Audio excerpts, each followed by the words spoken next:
George Strait cries on stage. What he revealed moved everyone to tears.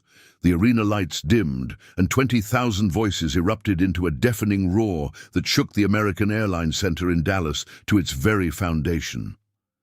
Emma Sullivan felt her heart racing as she gripped her 8-year-old son Tyler's hand, watching his eyes widen with pure wonder as the stage lights burst to life.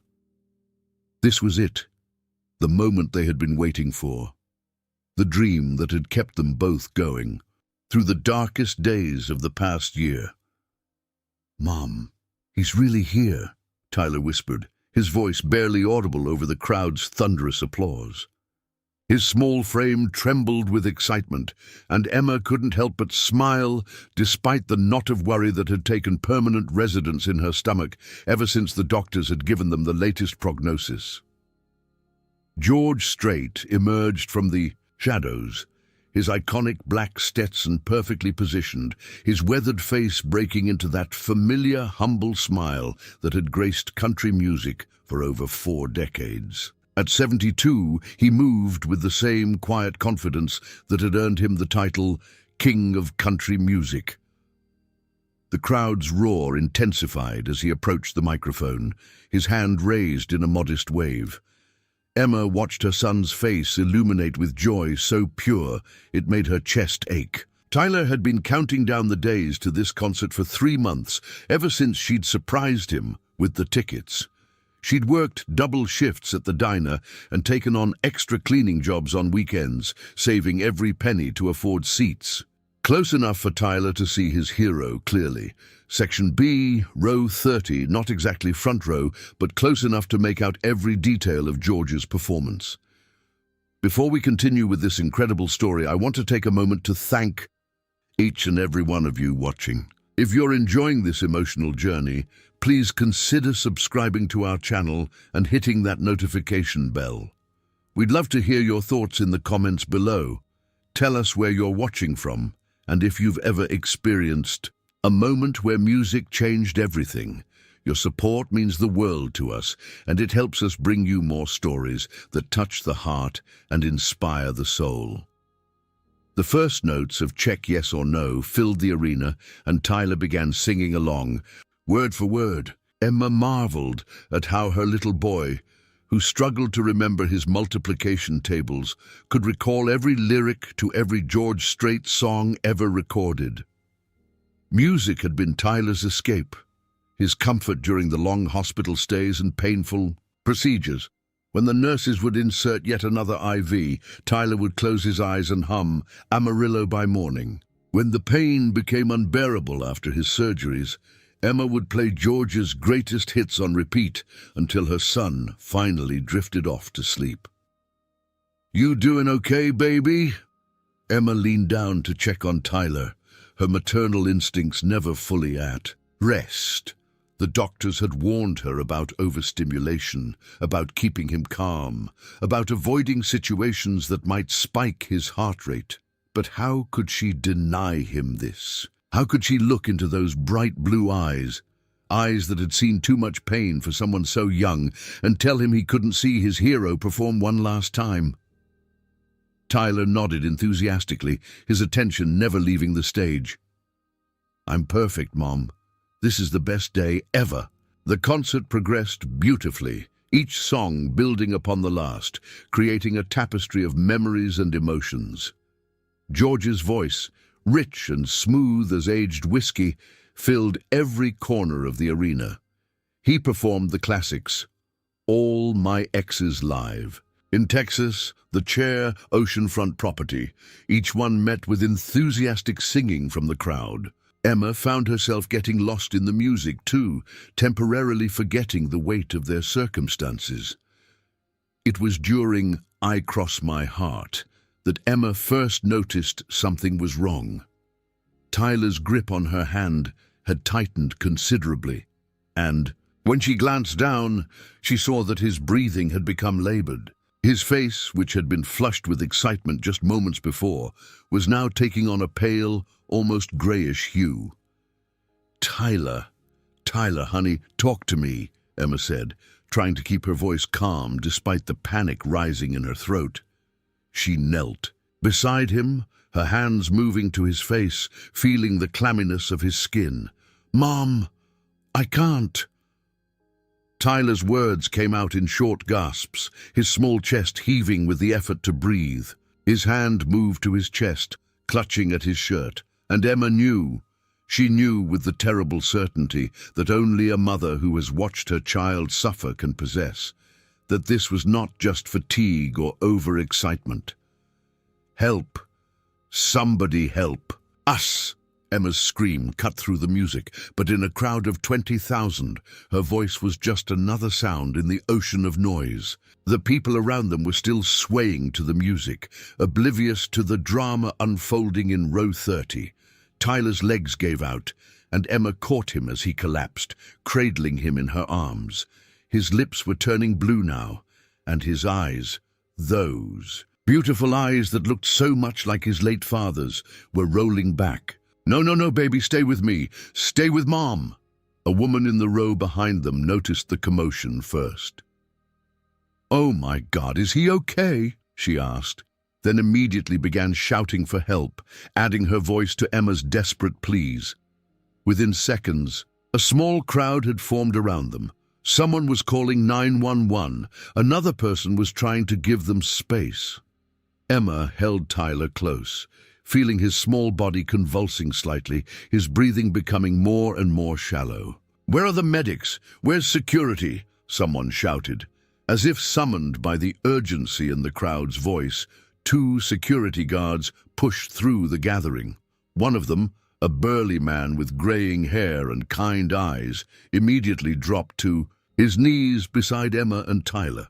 "Ma'am, I'm James. I'm a former paramedic," he said, his voice calm and authoritative. "What's his condition?"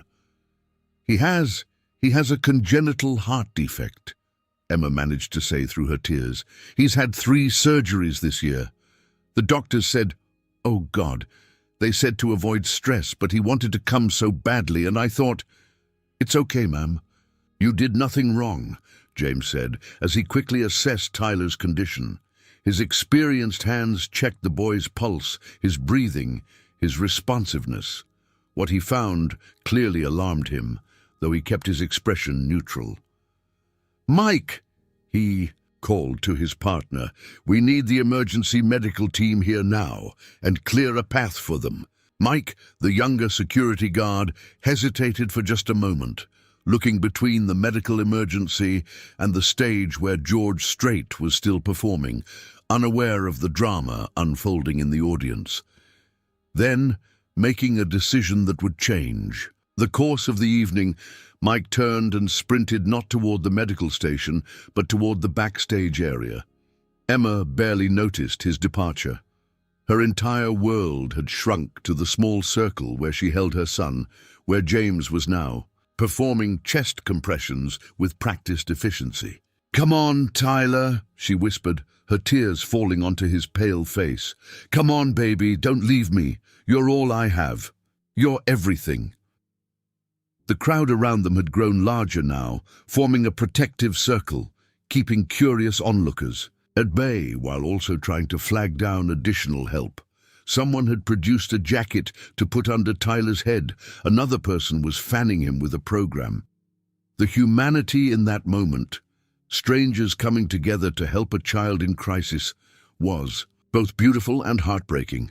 On stage, George STRAIT had just finished "I Cross My Heart" and was taking a sip of water, preparing to launch into "Amarillo by Morning." He noticed some commotion in the crowd, but couldn't make out what was happening from his vantage point. After decades of performing, he'd seen all manner of disruptions: fights, marriage proposals, over-enthusiastic fans trying to rush the stage. He'd learned to let security handle such matters while he kept the show moving. But then his stage manager, Robert, appeared at the side of the stage, gesturing urgently. This was unusual. Robert had been with him for 15 years and knew better than to interrupt a performance unless it was absolutely necessary. George made his way over, still strumming his guitar to keep the music going. "What is it, Rob?" he asked, leaning in close. Robert's face was grave. "George, we've got a situation. There's a young boy in the audience, 8 years old, having what looks like a serious cardiac event. Security says it doesn't look good. The kid, George, they're saying he's a huge fan, might be his last show." The words hit George like a physical blow. His fingers stilled on the guitar strings. And for a moment, just a moment, the consummate professional who had never missed a note in 40 years of performing simply stopped. The band, sensing something was wrong, looked to their leader for guidance. The crowd too began to notice that something was off. The music had stopped, and George STRAIT, the man who performed through flu, through personal tragedy, through everything life had thrown at him, was standing completely still, his face a mask of conflicting emotions. In the audience, Emma was oblivious to what was happening on stage. The paramedics had finally arrived, pushing through the crowd with their equipment. They took over from James, their movements swift and professional, but Emma could see it in their eyes, that look medical professionals get when they're deeply concerned, but trying not to show it. "We need to move him now," one of the paramedics said. "Ma'am, are you his mother? You can come with us." Emma nodded, unable to speak. As they lifted Tyler onto a stretcher, she caught a glimpse of his face, so still, so pale. This couldn't be happening. Not here, not now, not during what was supposed to be the happiest night of his young life. The crowd parted to let them through, and Emma heard murmurs of sympathy, whispered prayers, quiet offers of help. Someone pressed a business card into her hand. "I'm a cardiac specialist at Presbyterian. Call me if you need anything." And someone else draped a jacket over her shoulders, though she hadn't realized she was shaking. As they made their way toward the exit, something made Emma look back at the stage. What she saw stopped her in her tracks. George STRAIT was no longer at his microphone. He was standing at the very edge of the stage, his hat in his hand, watching their small procession with an expression of such profound sadness that it took her breath away. Their eyes met across the vast space, the desperate mother and the country music legend, and in that moment, Emma saw something she would never forget. She saw recognition, understanding, and a pain that mirrored her own. She didn't know why, didn't understand what could cause such a reaction in a man who had presumably seen every kind of human drama play out in his audiences over the years. But George STRAIT understood all too well.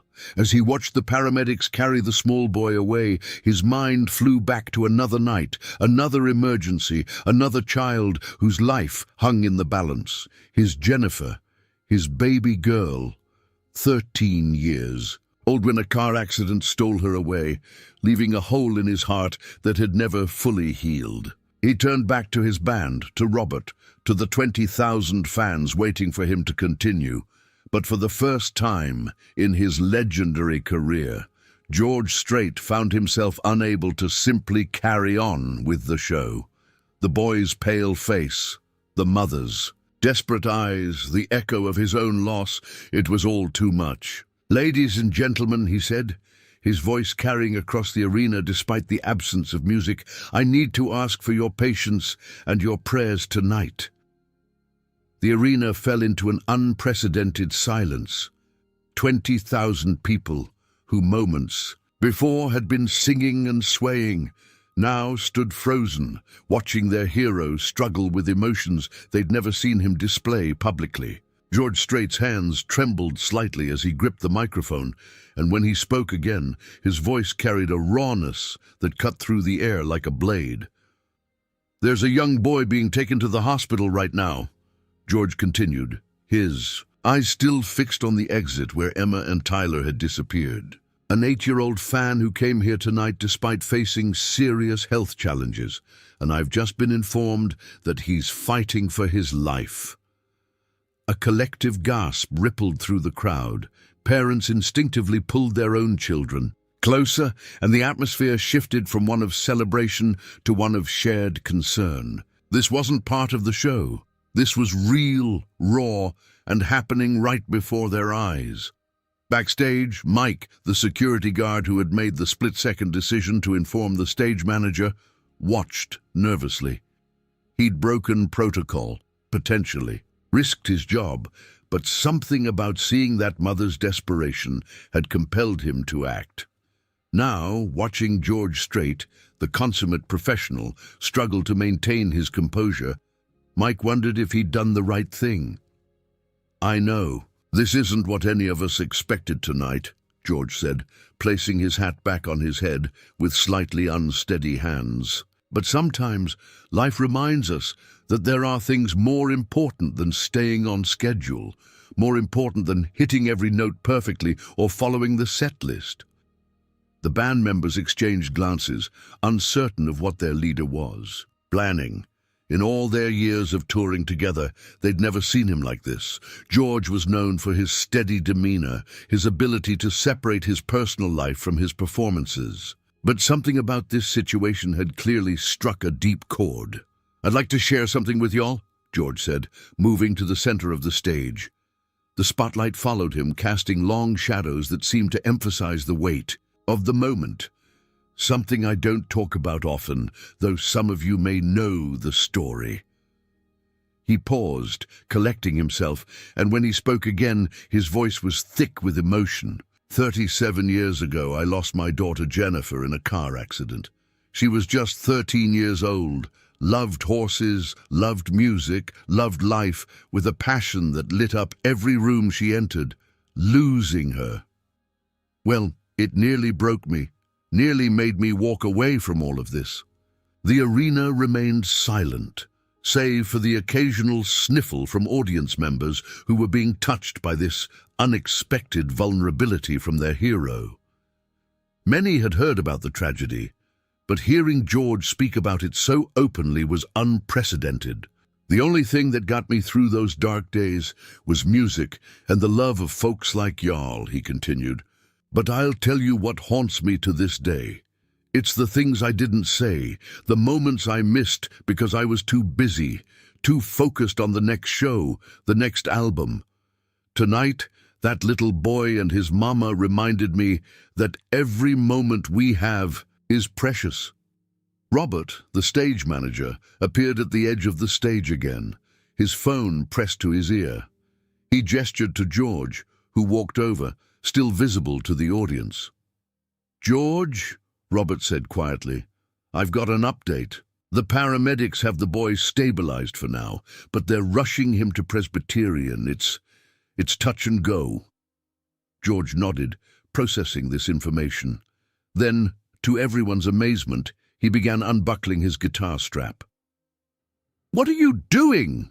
Robert asked, alarmed. "Something I should have done the moment I heard about that boy," George replied. He turned back to the microphone. "Ladies and gentlemen, I'm going to do something I've never done in 43 years of performing. I'm going to step off this stage for a bit. But before I go, I want to ask each and every one of you to do something for me." The crowd leaned in, hanging on his every word. "I want you to think about someone you love, someone who means the world to you. And I want you to make a promise, right here, right now, that you'll tell them how much they mean to you, that you won't wait for tomorrow, won't assume there'll be another chance.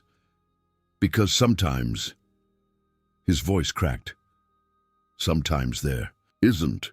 He set his guitar carefully on its stand and looked out at the sea of faces. "My band is going to play for you while I'm gone, and when I come back, if y'all will have me, we'll finish this show. But right now, there's somewhere else I need to be."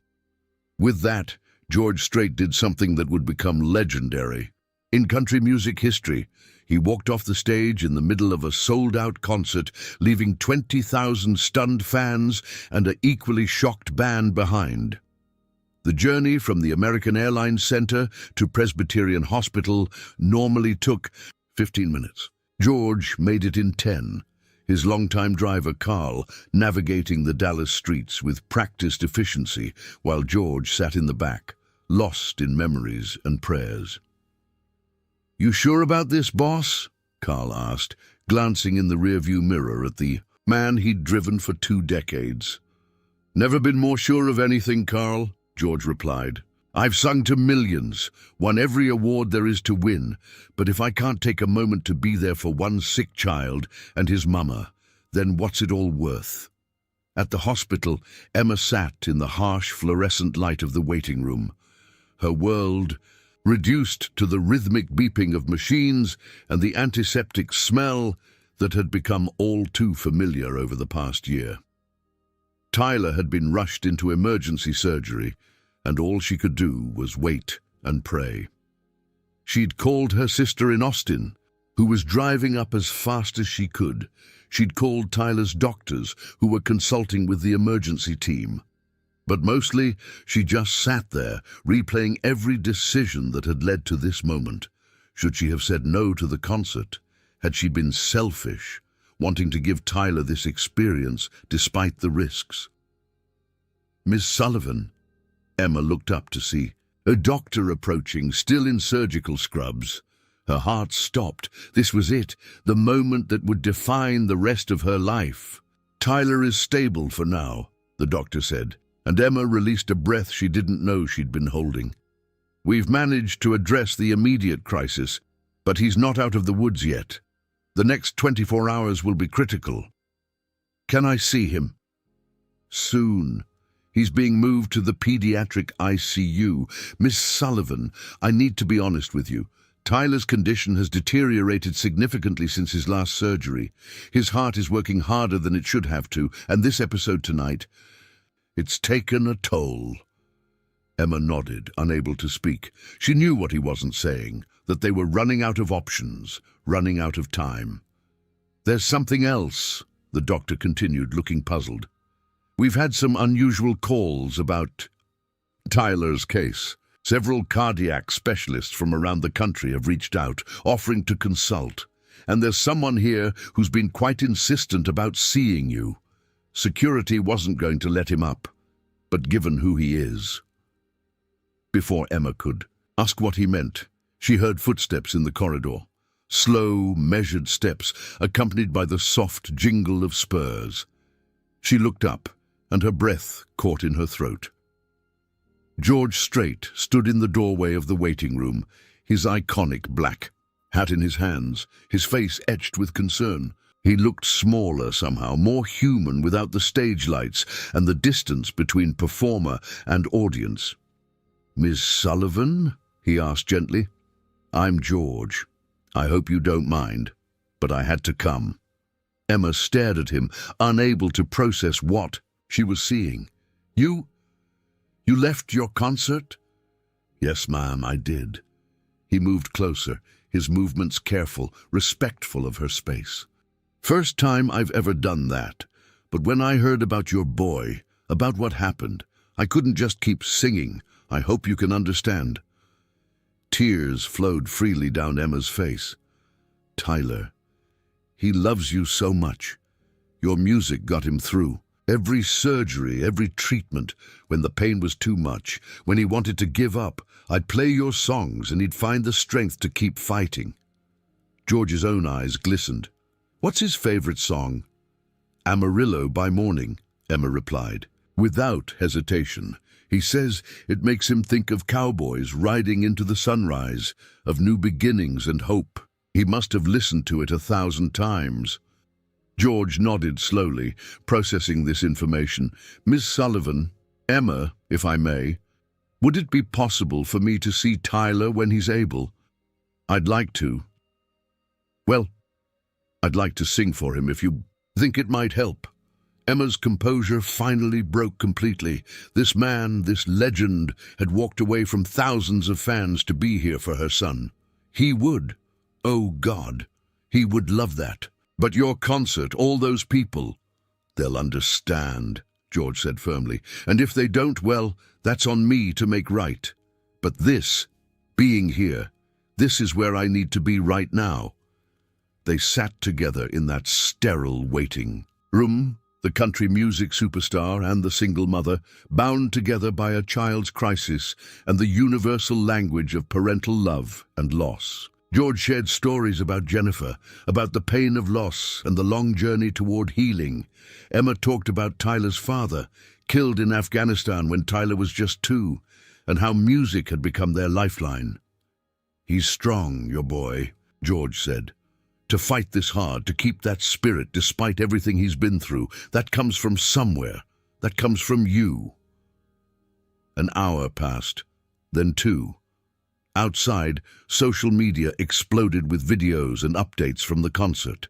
George's band had indeed continued playing, with various band members taking turns at the microphone, explaining the situation to the increasingly supportive crowd.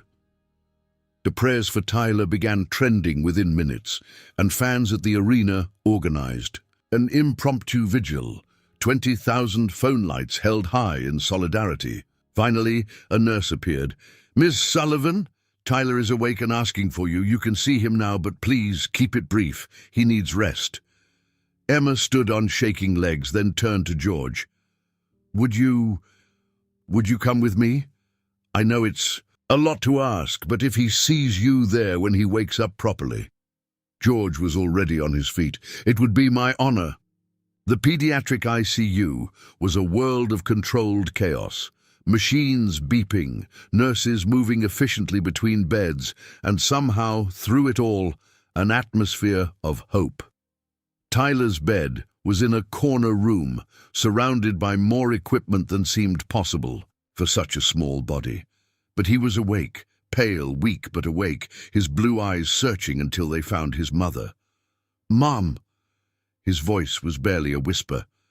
"I'm here, baby, I'm right here." Emma rushed to his side, careful of the various lines and monitors as she took his hand. Did I miss the concert?" Emma's heart broke all over again. "Oh, sweetheart. Not all of it, partner." Tyler's eyes widened impossibly as George STRAIT stepped into view. For a moment, the heart monitor spiked, causing a nurse to look over in concern, but Tyler's expression of pure joy quickly reassured everyone. You're really here," Tyler breathed. "I really am," George confirmed, moving closer to the bed. "Heard you weren't feeling too good. Thought I'd come check on my biggest fan. But your concert." "Concerts come and go, Tyler, but getting to meet a brave young cowboy like you, that's something special." Tyler tried to sit up, but Emma gently kept him down. "I'm sorry I ruined your show, Mr. STRAIT." George's expression softened even further. "You didn't ruin anything, son. If anything, you reminded me and everyone in that arena about what really matters.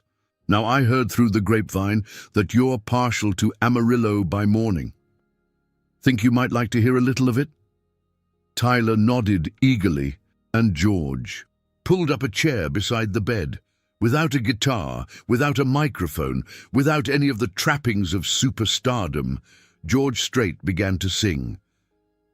His voice, soft and intimate in the small space, carried all the emotion of the evening, all the weight of a father who had lost a child, singing to a child fighting to live.